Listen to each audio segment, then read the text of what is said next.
अस्सलाम वालेकुम रहमतुल्लाहि व बरकातुहू। हमारी वीडियो पे आने वाले तमाम दोस्तों को अहलन व सहलन व मरहबा। हदीस मुबारक है, सही मुस्लिम में हज़रत अबू ज़र रज़ी अल्लाह तआला अन्हु से मरवी है। अबू ज़र फरमाते हैं कि मैंने रसूलुल्लाह सल्लल्लाहु अलैहि वसल्लम से पूछा कि ज़मीन में सबसे पहले कौन सी मस्जिद बनाई गई।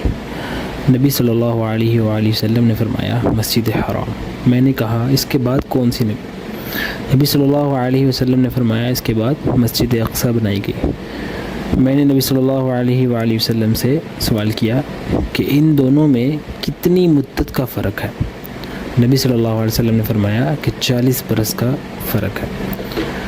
नाज़रीन, इस वक्त हम मस्जिद हराम में मौजूद हैं और आपको मस्जिद हराम की मलिक फ़हद की तोसी उसका विज़िट करवाऊँगा और मस्जिद हराम के बारे में कुछ अहम मालूमात बताऊँगा।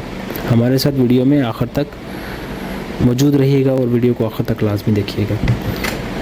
काबा शरीफ जो कि मशरिक़ मगरब में मुसलमानों का किबला है, मस्जिद हराम की तकरीबन वस्त में कायम है, जिसकी बुलंदी तकरीबन 15 मीटर है और ये चौकोर की शक्ल में है, चौरस है। हज़रत इब्राहीम अलैहिस्सलाम ने अल्लाह के हुक्म से इसको तामीर फरमाया। नाज़रीन, मस्जिद हराम की पहली चार दीवारी हज़रत उमर रज़ी अल्लाह तआला अन्हु ने 639 ईस्वी में बनाई थी, जबकि 777 ईस्वी में महदी के दौर में मस्जिद की तारीख़ की इस वक्त सबसे बड़ी तोसी हुई थी, जिसके गिर्द 1576 ईस्वी में उस्मानी तुर्कों ने सफ़ेद गुंबदों वाले बरामदे बनाए गए थे, जो 21वीं सदी तक मौजूद रहे। ये चार दीवारी बनाने का सबब ये था कि लोगों ने मकानात बनाकर बैतुल्लाह को तंग कर दिया और अपने घरों को बैतुल्लाह के काबा के बिल्कुल करीब कर दिया। तो हज़रत उमर बिन ख़त्ताब कहने लगे, बिलाशुबा काबा अल्लाह ताला का घर है और फिर घर के लिए सहन का होना ज़रूरी है। तो उमर बिन ख़त्ताब रज़ी अल्लाह तआला अन्हु ने इन घरों को ख़रीद कर मुनहदिम कर दिया, गिरा दिया और इसे बैतुल्लाह में शामिल कर दिया। तो इस तरह मस्जिद के गिर्द कद से छोटी दीवार बना दी गई जिस पर चिराग रखे जाते थे। इसके बाद हज़रत उस्मान रज़ी अल्लाह तआला अन्हु ने भी कुछ और घर ख़रीदे, जिसकी कीमत भी बहुत ज़्यादा अदा की। और ये भी कहा जाता है कि हज़रत उस्मान रज़ी अल्लाह तआला अन्हु वो पहले शख्स हैं जिन्होंने मस्जिद की तोसी करते वक्त एक सतून वाले मकान बनाए।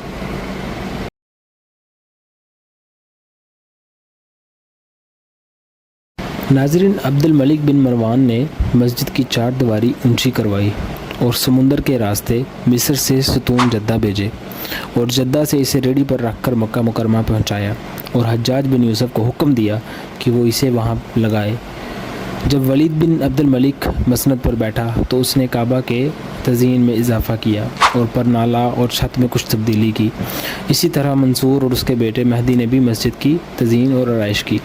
आजकल मस्जिद के कुल 112 छोटे बड़े दरवाज़े हैं, जिनमें सबसे पहला और मरकज़ी दरवाज़ा सऊदी अरब के पहले फरमारवा शाह अब्दुल अज़ीज़ के नाम पर मौसूम है, जिसने तेल की दौलत दरियाफ़्त होने के बाद हासिल होने वाली मालो दौलत और आराइश से हवाई जहाज़ों की तामीर की और उसके ईजाद होने के बाद जो आसानियाँ हुई, उसकी वजह से हाजियों की बहुत बड़ी तादाद मस्जिद हराम में आना शुरू हुई और उसके बाद उसने तामीर और तोसी का इरादा किया।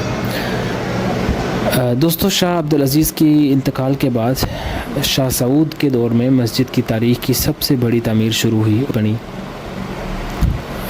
तुर्की तामीर के बरामदों के पीछे 2 मंजिला इमारत बनी। इस तामीर में मुख्तलिफ दरवाज़े बनाए गए।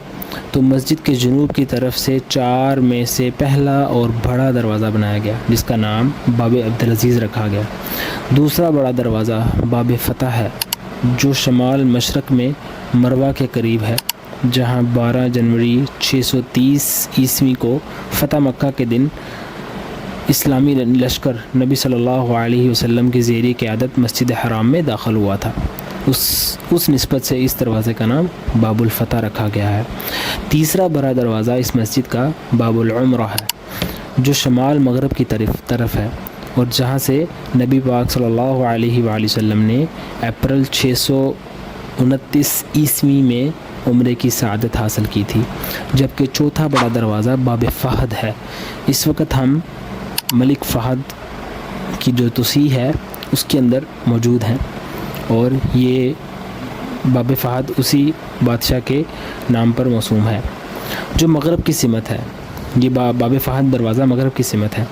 اس کے علاوہ مختلف واقعات اور مقامات کی یاد میں اس مسجد کے دیگر دروازوں کے نام رکھے گئے ہیں۔ شاہ فہد بن عبدالعزیز کے زمانے میں تاریخ کی سب سے بڑی توسیع کی گئی جو کہ 1993 میں مکمل ہوئی۔ مسجد حرام میں کچھ دینی آثار بھی موجود ہیں، جن میں مقام ابراہیم وہ پتھر ہے جس پر ابراہیم علیہ السلام کھڑے ہو کر بیت اللہ کی دیواریں تعمیر کرتے رہے، اور اسی طرح مسجد میں زمزم کا کنواں بھی ہے جو ایسا چشمہ ہے جس سے اللہ تعالیٰ نے حضرت اسماعیل علیہ السلام اور ان کی والدہ حاجرہ علیہ السلام کے لیے نکالا تھا۔ وہ سارا واقعہ آپ لوگ جانتے ہوں گے۔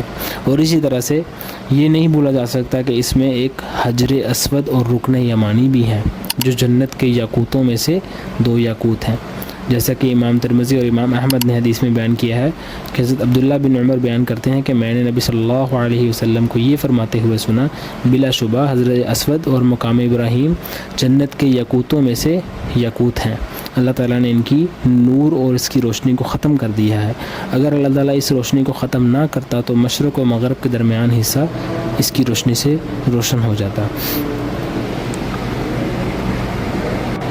دوستو، آج جو مسجد الحرام کی توسیع کے بعد یہ بہت بڑی مسجد اور بہت بڑے ایریے میں رقبے میں موجود ہے، جس میں تقریباً 50 لاکھ کے قریب اندازے کے مطابق صحن اور مسجد کے اندرونی حصے میں مکمل طور پر 50 لاکھ کے قریب نمازی نماز ادا کر سکتے ہیں۔ دوستو، یہ اسلام کے ابتدائی زمانے میں مسجد جو تھی وہ آج کے مقابلے میں بہت چھوٹی مسجد تھی۔ عثمانی دور میں مسجد تقریباً موجودہ صحن کے رقبے تک پھیلی ہوئی تھی۔ جو اس وقت مسجد کا صحن ہے جو کعبہ کے ارد گرد ہے، جسے چھوٹا مطاف بھی کہتے ہیں، اس دور میں ٹوٹل مسجد ہی اتنی ہوتی تھی، اور سعودی حکومت کے دور میں سب سے عظیم توسیع ہوئی، اور مسجد کو دور جدید کے مطابق، معیار کے مطابق اس میں پتھر اور اس میں سیڑھیاں نصب کی گئیں، الیکٹرک سیڑھیاں، اور اس میں الیکٹرک لفٹ جو ہے وہ نصب کی گئی، اس کے واش روم بنائے گئے، اور اس کو ایئر کنڈیشن سے راستہ کیا گیا۔ یہ اس وقت بہت اس دنیا کی زندگی کی تاریخ کی سب سے بڑی توسیع ہے۔ اس وقت مسجد الحرام کی 3 سے زیادہ منزلیں ہیں جن میں ہزاروں نمازی عبادت حاصل کر سکتے ہیں۔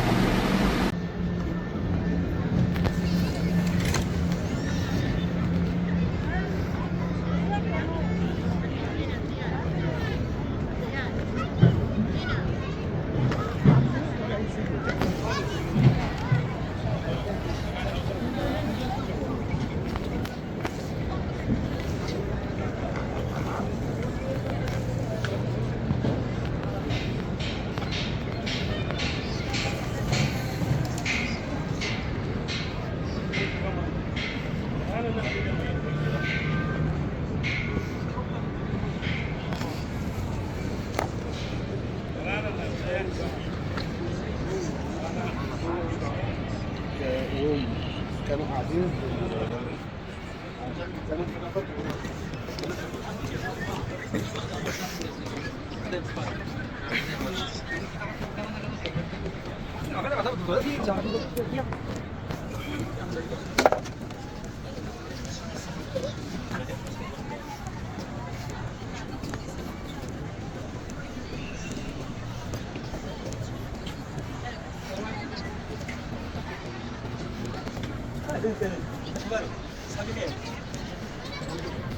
bukannya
Thank you.